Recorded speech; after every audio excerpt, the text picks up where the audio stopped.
But I'm lying in a hospital bed. Do you know why? Because I wanted out of life. My life had no meaning. I wanted to be a cricketer. I wanted to play tennis. I did it well, but I would never have excelled to the ranks of the best. So I wasn't even going to make it there. I just did it, played at a university level, that was it.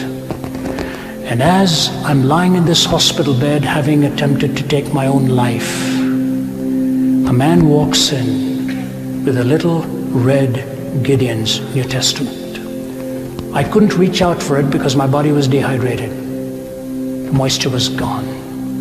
It was a servant in the house who rushed me to the hospital. And my mother takes that Bible that he gives and she says, "You really can't stay here. My son is in critical condition."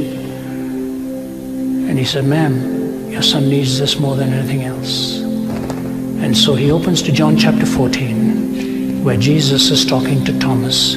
"I'm the way, the truth, and the life. No one comes unto the Father except through me." And then he goes on in verse 19 and says, "Because I live, you also shall live." The power of the Word of God to crack open this encrusted heart of a young man who never had the wisdom to open it before. And I begin to pray.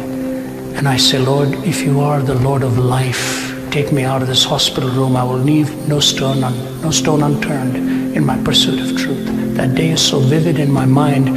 Every time I go to Delhi, my home city in India, I always take a taxi and I go and park outside that hospital room, and I just saw the hospital building, and I just sit there for about 10 or 15 minutes and recall what happened when I was 17 years old. Happened with the Word of God. Happened with the Word of God. And as I walked out of there, 5 days later, the doctor looked at me and he said, "You know, young man, we've given you back your life, but we cannot make you want to live." I just said, "Doctor, you don't need to worry about that." I had that little red New Testament and I walked away from that room. The man who brought that New Testament into my room died last year.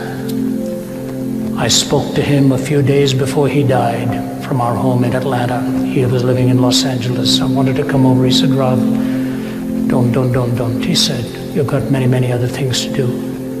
But here's what he said to me. He said, "I just want to say to you, I sit down sometimes and watch you on YouTube, and the tears run down my face, and I think to myself, the main reason God brought me into this world was to bring that Bible to you." I said, "Fred, God brought you into the world for a lot more than just that." He said, "No, man."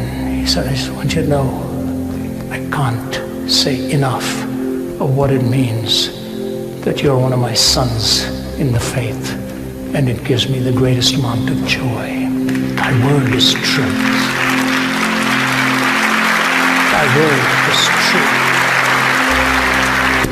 If there is just one application you take away from tonight, can I urge you to open the scriptures and make it a commitment to read the Gospel of John.